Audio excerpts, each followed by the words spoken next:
Karibu tena kwenye darasa hili la leo, na leo tutaenda kuona kuhusiana na jinsi ya kuedit shorts ama video fupi fupi, ambazo video hizi zimekuwa zinapendwa na watu wengi, lakini pia watu wengi wamekuwa wananiulizia jinsi ya ninavyoedit hizi video. Nikaona basi ni vema niweke kipindi cha ujumla ambao kwa wote ambao wanafuatilia basi wataona na watajifunza tokea hapo. Kwa mfano hivi unavyoweza kuziona hizi ambazo zinakuwa na background ya picha ya mtu na mtu anaongea, lakini pia maneno yanajiandika kwa namna hiyo. Sasa naomba ufuatilie kipindi hiki mwanzo mpaka mwisho ili uweze kujifunza kwa ukaribu zaidi.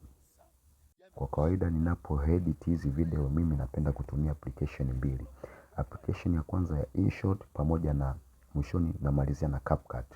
Sasa tuende kwenye InShot ambapo nitafungua application yangu ya InShot, nitaiadd video, nitafungua new project hapo. Alafu nitaiweka ile video ambayo nimekusudia ni edit. Na video zangu napenda ziwe fupi fupi na zikiwa zina ujumbe kamili ambao utaeleweka, ili zisinisumbue kwenye kuedit, zisiwe ndefu zikawa zinanipa kazi kwenye kuedit kwa zinakuwa ni fupi tu.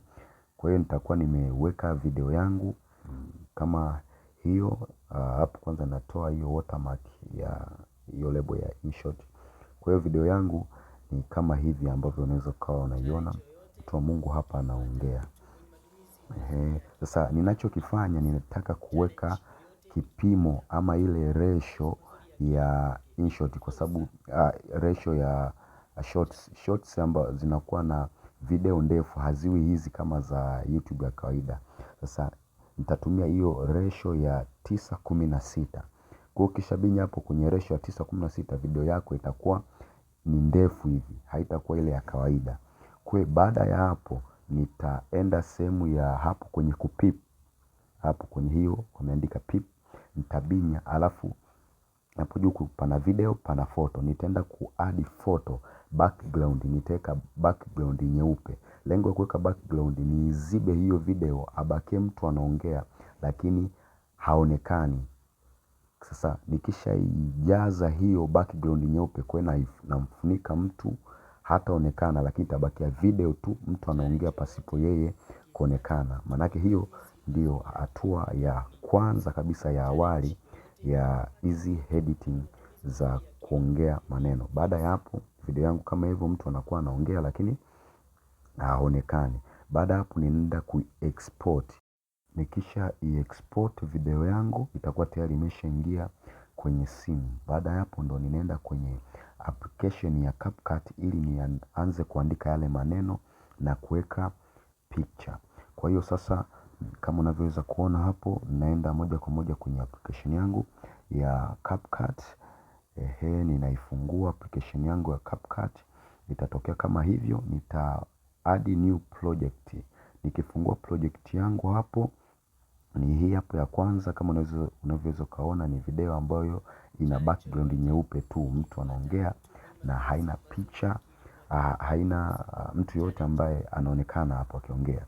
Sasa baada ya kufanya hivyo, kitu cha kwanza kabisa napenda kuweka picha ya muhusika ambaye anaongea. Kwa hiyo hapo chini nitaenda sehemu mpaka alipoandika overlay hapo. Overlay nitaenda kuadd picha.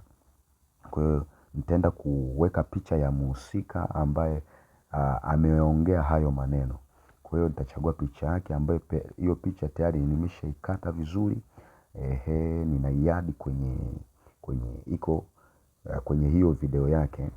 Nikisha iadi nitaikuza vizuri iweze kujaa vizuri hiyo picha ya muhusika. Na picha yenyewe nimeiweka kulingana na ujumbe, yani angalau vitu viwe vinaendana na kinachoongelewa. Pia inakuwa inaleta maana kuliko picha na kinachoongelewa ni vitu vili tofauti, pia inakuwa haileti maana kamili. Kwa hiyo pia naitoa hiyo watermark yao. Kwa hiyo mwisho wa siku video inakuwa kama hivyo, mhusika anaongea lakini ipo picha ambayo inaakisi angalau kile kitu ambacho mtu wa Mungu anakuwa anakiongea. Kwa hiyo ndo video yetu fupi. Kinachofuata hapo ni kwanza uandishi wa maneno, kulinganisha maneno, kuandika maneno na kuyalinganisha na anachokiongea. Yawe anajiandika na lakini yanafanana na anachokiongea. Kwa hapo chini kabisa kuna sehemu ya texti. Ukibinya texti message itakuleta mpaka sehemu ya kuandika jumbe. Kwa hiyo eneo la kwanza kuna add text. Add text. Kwa hiyo nachofanya nasikiliza anachokiongea na kuja kuandika, alafu nalinganisha mpaka maneno yanapoishia hivyo. Sasa kama hapo unavyoona nasema challenge yoyote, maana changamoto yoyote, kipande cha kwanza. Nikishaandika hiyo kwenye hapa kuna font, kuna style, kuna effect, animation, kwenye hapo hayo jinsi ya kuandika, kuna pia zana ambazo unaweza kuzitumia. Kwa hiyo napenda kutumia kwenye hapo kwenye style, ukienda kwenye style napenda kutumia haya maandishi meusi, lakini pia kwenye font ama muonekano wa maneno yako napenda kuitumia hiyo concise nini hiyo. Hiyo ipo chini tu hapo kidogo. Kwa hiyo changamoto yote ikimpata, kwa hiyo nimeshaandika, nimechagua aina ya font ninayoitaka, na yachukua yale maneno sasa ninaanza kuyalinganisha, ameanzia kuongea wapi, ameishia kuongea wapi. Kwa hiyo hii text kama unavyoweza kuiona pale chini naiweka sehemu husika. Kwa hiyo nitalinganisha ilipoanzia na text yangu itaanzia hapo hapo, au message yangu itaanzia hapo hapo, na ilipoishia message yangu nitaikata iishie hapo hapo. Kwa hiyo nafanya hilo zoezi, naandika, na ndio maana nikasema video ziwe fupi fupi, kwa sababu itakupunguzia tena usumbufu wa kuandika.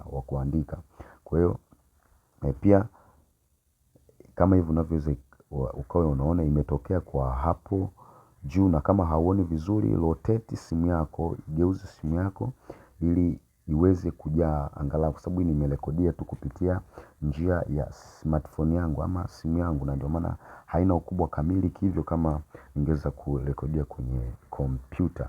Sasa kama unavyoweza ukaona hapo, pia unaendelea kuandika message yote, changamoto yote unaandika message yote, na hapo chini kuna dhana mbalimbali. Kuna aina za uandishi kama nilivyokwisha kukuambia, kuna kwenye hapo animation kuna aina ya yale maneno, yanapotokea maneno yao yanajiandika kwa style gani, kama kwenye hizo video zangu ambavyo unaweza kaona maneno yanakuwa yana mfumo kujiandika. Kwa hiyo utachagua ambayo unapenda.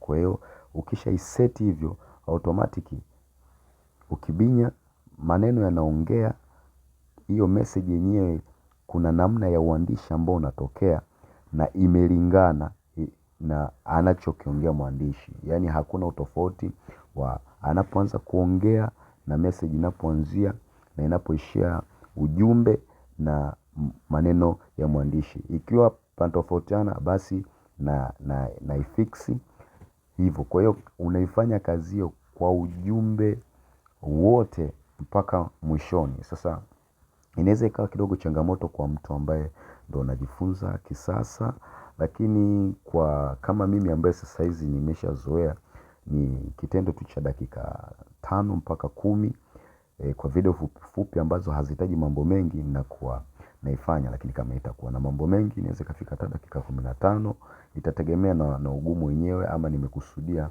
niweke kitu gani. Kwa hiyo hivi vitu ni ubunifu. Hapa najaribu kukupa mwanga, lakini wewe mwenyewe uwe na namna nyingine pia ya kuingia, kujaribu hiki na kufuatilia video zangu tofauti tofauti, ili uanze kuona hiki kitu ambacho ninakifanya kwa upana wake, lakini pia kwa ubora wake zaidi. Kwa hiyo naendelea kuandika text hiyo message nikiwa ninalinganisha.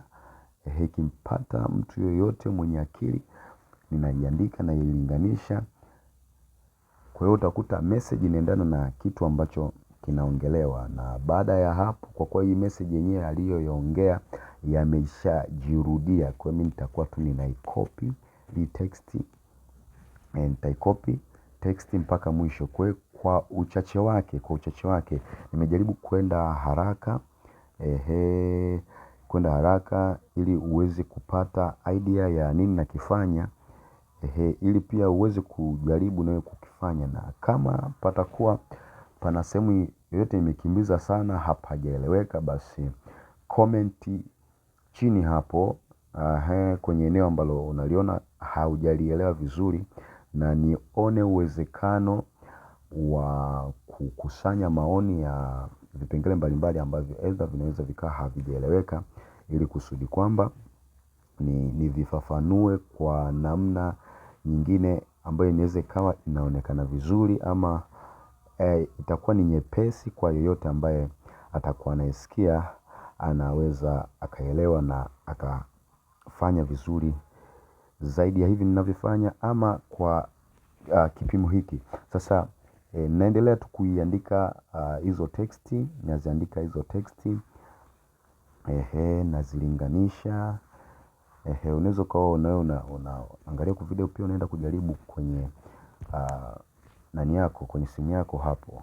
Kwa hiyo unaandika mazuri ya akili kwake ni fursa. Kwa hiyo unaandika hivyo, unalinganisha, unaandika message yako vizuri, na iwe tu fupi, yasiwe maneno marefu kiasi kwamba hata hayaleti muonekano mzuri hapa yanapojiandika. Andika tu kipande kidogo kama hivi unavyoona, kipande tu kidogo ambavyo hata mtu akiona kina namna ambavyo kinakuwa kinavutia.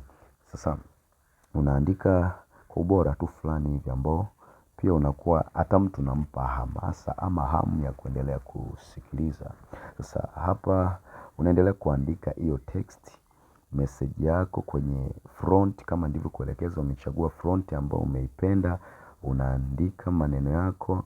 Ukishaandika maneno yako, unaenda kwenye kipengele cha 4 ambacho wameandika animation. Animation unachagua aina zile za uandishi wa maneno, yani maneno yawe yanapotokea yanajiandika kwa staili gani. Kwa hiyo unachagua animation yako. Ukishachagua, unaenda kuilinganisha hiyo ujumbe wako na maneno ya mtu ambaye anayeongea, na mwishowe unakipata kitu kama hiki. Mtu anayeongea maneno yake vizuri na ujumbe unakuwa unaendana na kinachoongelewa. Na baada ya hapo ukishajiridhisha hakuna makosa yoyote, kinachofuata una export video yako, inakuwa tayari. Nimeongea kwa uchache wake, kulingana pia kuna ufundi mwingi ambao unaweza kufanya. Sasa kwa ngazi ya kwanza ambayo kwa yoyote ukishafikia hapa, hata vingine havitakuchanganya sana, havitakuwa na mambo mengi sana, basi uanzie hapa kujifunza. Endelea tu kuifuatilia hii video mpaka mwisho na utazidi kuielewa zaidi.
challenge yoyote ikimpata mtu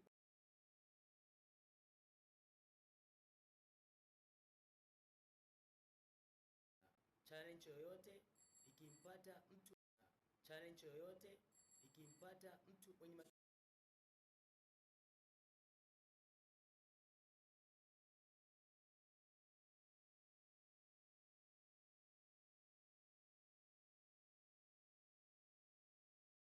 challenge yoyote ikimpata mtu challenge yoyote ikimpata mtu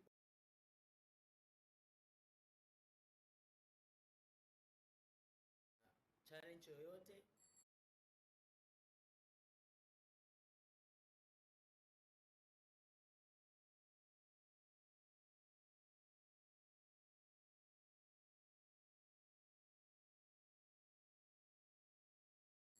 challenge yoyote challenge yoyote ikimpata mtu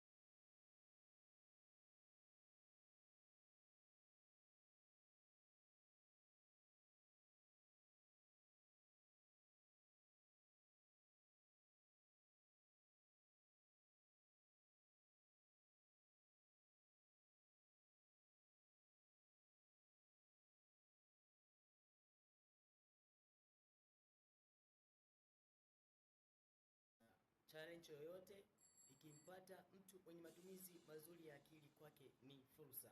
Challenge yoyote ikimpata mtu mwenye matumizi mazuri ya akili kwake ni fursa.